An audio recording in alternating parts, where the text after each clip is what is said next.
Hey YouTube, Moose Cow here, continuing our Kings and Kaisers components series. This time I'm going to be talking about just the Victory Point income tracker and the battle board.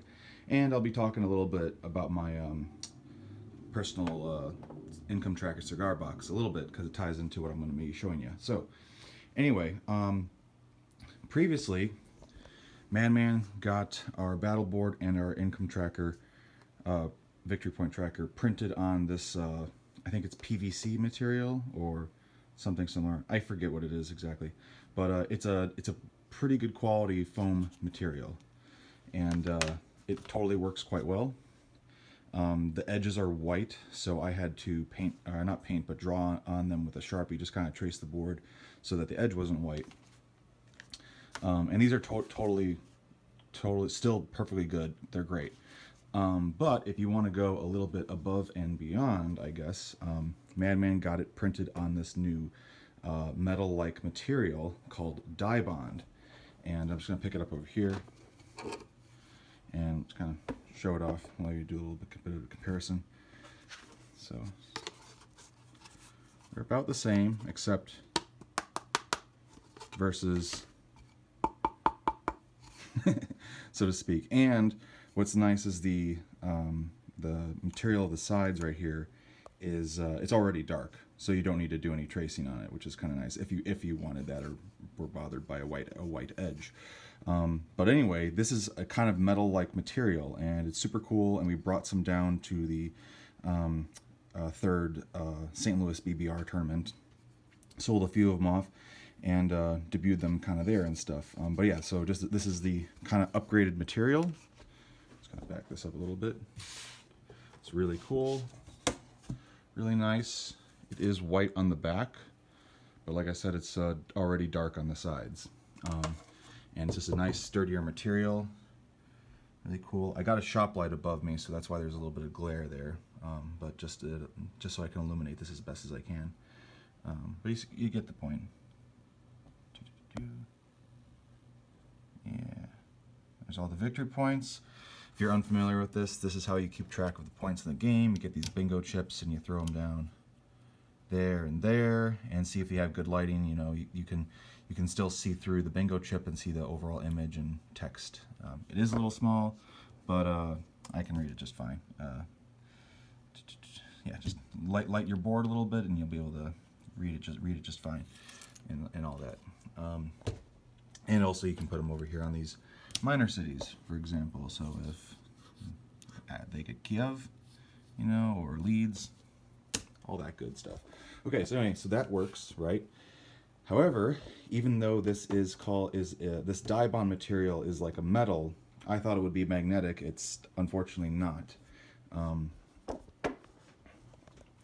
So let's see, like, yeah, it's not magnetic, unfortunately.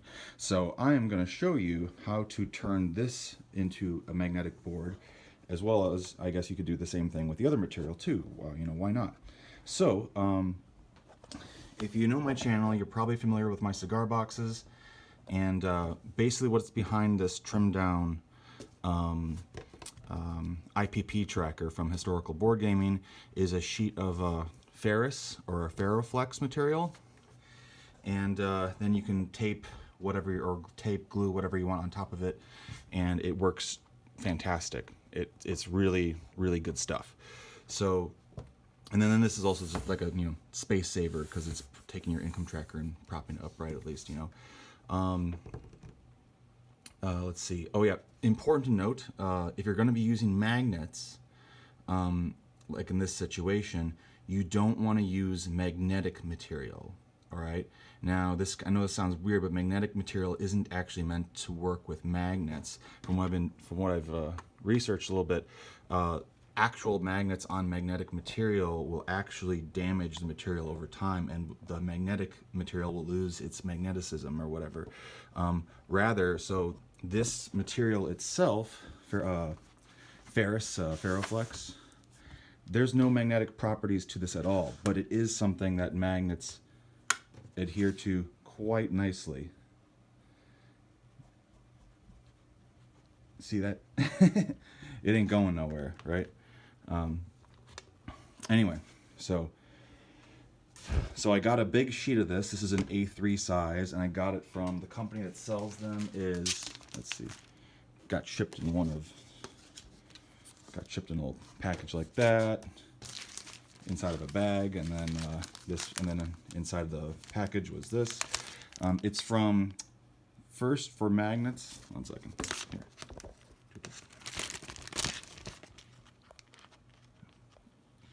So you can see exactly what it is. Okay, from firstformagnets.com. This stuff is actually really cheap through them. Sometimes it gets sold on like Amazon, third party or whatever, and the price is significantly more. I can't remember what this cost me off the top of my head, but I was able to get several sheets of various sizes, the smaller sizes, and one of these for like 30 something bucks. So it's fairly affordable for what it is, and it's free shipping even though it comes from the UK. So that's pretty cool. But anyway, yeah, that's part number. Just if you really want to be sure what it is, what I'm using, FF3, and then in parentheses 3M GWD, then -1. Or actually, that's might be just the quantity of it or something. But anyway, so yeah, that's what I did for there. And then just as a comparison, this is the same material, different sheets that I get, and that I would get these, trim those, and put in like my cigar box. Put in a cigar box, or if you want to do something like this, you get a smaller sheet like this. You could also get 2 of these and just trim them and use it for the same purpose, right? Anyway, back them up, get rid of this for the time being. Okay, done talking about that stuff. Okay, so there's no need to magnetize the battle board, so I went ahead and put this felt material on the back. It's the same stuff that G.I. Joe uses on his, and use it on his battle board and his stuff that he has. And yeah, I'll post a link to that as well as the Ferroflex stuff in the video description for this. But yeah, so this is really cool. And then you add that, slap that on the bottom there, and now it's all dark and glides around on your map just nicely. You don't have to worry about it scuffing anything, right? And we're gonna do the same thing with this. But what I'm gonna do, flip this over. I trimmed this a little bit already, so I just had to trim that much of it. And we're going to put that here. I might cut at one point and put these 2 videos together or something. We'll see, just to save some time. But anyway, and you can see it's the 3M. That's by 3M, so it's legit stuff. But basically, it's a dry erase board, so you can use this to write on and then Sharpie off if you want to. But we're going to peel that off, and then this is going to get slapped down here. And then I got 2 more of those sheets of foam, and I'm gonna have to trim them. So yeah, I'm gonna have to do a cut and put the 2 videos together to make one. But anyway, you get the point. That's what I'm gonna do, right? And I've trimmed, I think, the sides of these, but I gotta trim the tops and bottoms a little bit, and then this will look just swell, So anyway, okay, cool. So I'm gonna do that. We'll get this centered here, and come back and continue from there. And we're back. I got the Ferroflex sheet on there. It took me a couple attempts to get it, but overall, pretty dang good job, I think. So I just got to get the foam on here now. Now, obviously, I don't need this whole thing magnetized. This, if you want to magnetize this, because it has to lay, normally it has to lay flat anyway.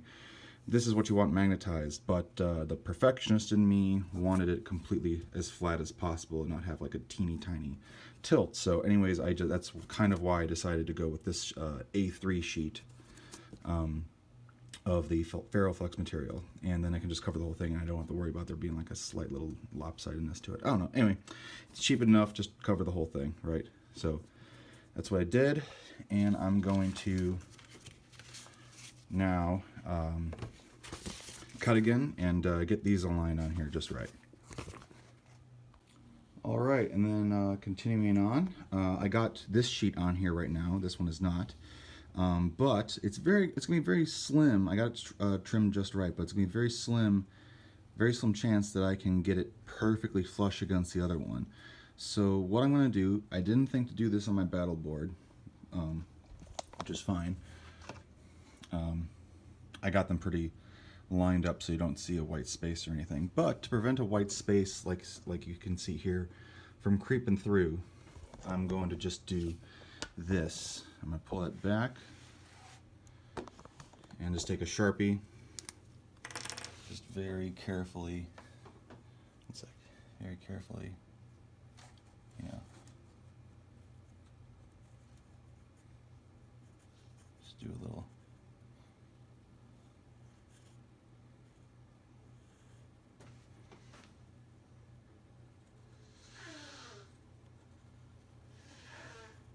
Do that a little bit.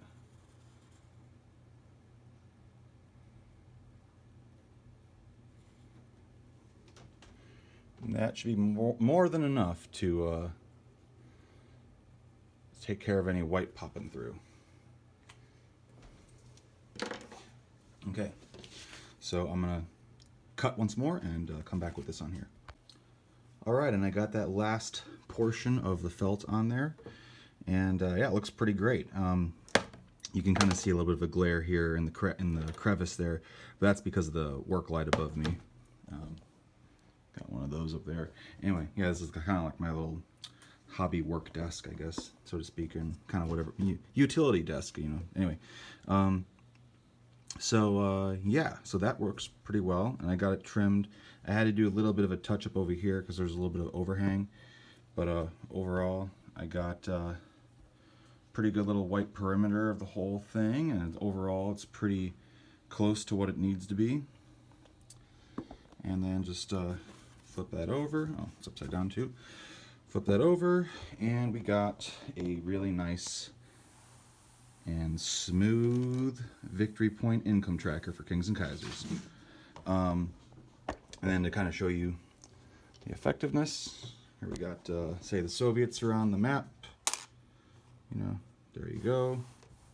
If you wanted to move it, there you go. It's going to stay put. If you wanted to move it up, give you a little more security. You know, play it normally with the bingo chips here. You know, it gives you just like a little bit more security with the magnetized roundels you have, and just not going to knock as easily. And if you wanted to put it upright, you know, you could. So really cool, really cool, really cool. It's always fun to magnetize things, you know. But most importantly, the battle board and the income victory point tracker, you know, I can now slide them on my table and not worry about them scratching anything, you know, and you don't hear that louder noise. It's very smooth sounding, works really quite well, you know, so there you go. So yeah, bam, it's just that easy, you know, and that's one more customization there. So, backing to over here a little bit, if you haven't seen this before, this is my cigar box, and obviously I've been using this since before Madman designed that income tracker. So I still have this, and I still use it from time to time for the most part, because I like it. On the left here, you got your starting, let me backtrack, you got your starting national powers starting income, right? This is what we use to keep, or what I use at least, to keep track of the victory point for the Empire, and the Empire victory point for the Central Powers, which is the combined income of Germany and Austria-Hungary.